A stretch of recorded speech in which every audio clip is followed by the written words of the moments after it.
when your father did go into rehab, there was so many people, well, vocal people, maybe not so many, but people just Vocal kicking people. your family while they're down. And I honestly was shocked to see that. Like I did my bit and did a few fuck yous on Twitter to some people, but it was just, it must have been absolutely horrible. Yeah. Yeah. It's been bad. And part of the reason it's been bad is because like my dad didn't do anything. Like I understand why people use drugs too, to escape. If they have like a shit life and they can get a little bit of relief from that, from drugs, I understand why people do that. But what happened with dad was like, he was put on a low dose of a benzodiazepine for this stupid autoimmune issue we have. And then he couldn't get off of them. Like he was one of those people there was like, oh, now as soon as you stop taking them, you're in such severe withdrawal that it ruins your life. Right. And so it was like, what do we do? That's the story. Yeah. And so it like wrecked him for a while, and he's still recovering from it, and it's absolutely brutal. And so yeah, it sucked. It definitely, the negative press sucked, but there was also a lot of people who were more understanding. And Yeah. I think so many people too, I've like kind of delved into the benzodiazepine community, and so many people have had issues with this. And a lot of professionals that get stressed take it for a while and are like, oh, yikes, like that wasn't exactly what I expected. So there's been a lot of support too, which has been good.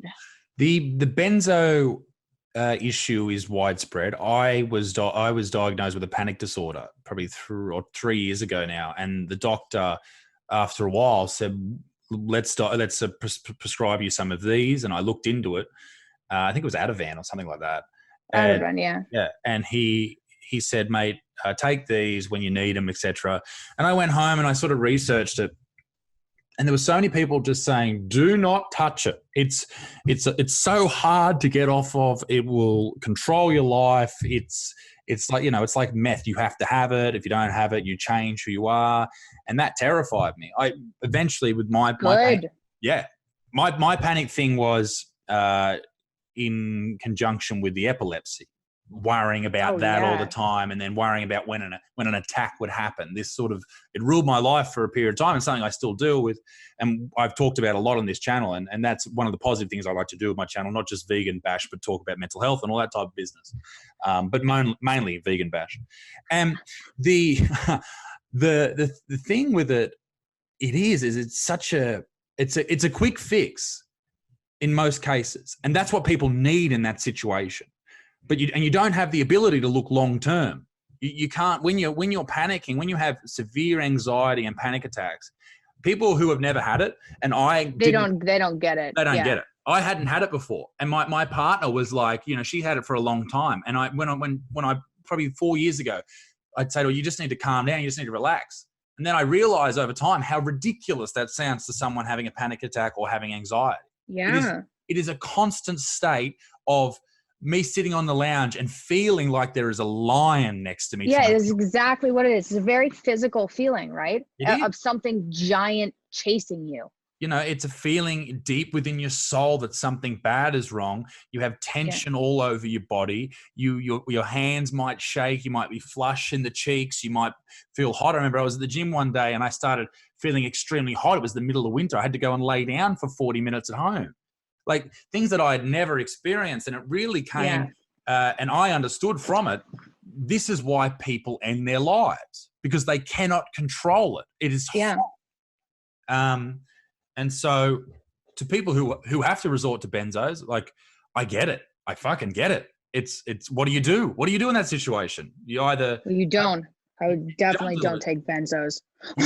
You can't. Like, I get it. They, and the thing is, like, I was prescribed them for panic a long time ago, and not for panic, for sleep. I was taking Adderall for the chronic fatigue, and I couldn't sleep at night because the Adderall lasts a long time, and so I was prescribed Ativan. Luckily for me, it didn't work very well as a sleeping aid, so I just used like Gravel, just like a completely like harmless antihistamine, basically. And so luckily I didn't take it continually. But Dad had this autoimmune flare up like a couple of years ago and couldn't sleep like at all. And so the family doctor was just like, you know, take this for a while and then he could sleep with it. And then you take that, some people take that for 2 weeks and they're already dependent on it. And his prescription wasn't like take as needed, it was just take. And we'd both too been on so many medications and on, well, me more, but he'd been taking SSRIs for a really long time. So it was like antidepressant, anti-anxiety. And for some reason we weren't aware that it could be like, they could be that harmful. But and SSRIs are an issue as well, recommend. and people struggle to get off them.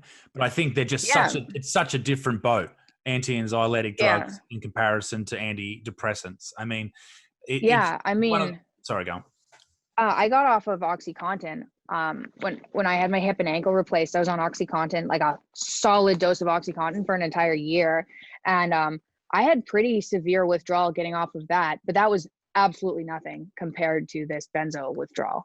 And I was fortunate enough that most of the other I stopped taking Adderall. I took Adderall almost every day for 2 years at a high dose, and I just kind of stopped that and nothing really happened. And SSRIs, I didn't get withdrawal from those. Some people do though, get terrible withdrawal from a whole bunch of these medications, but benzodiazepines seem like that withdrawal can last for a really long time, and it can be, well, really, really awful.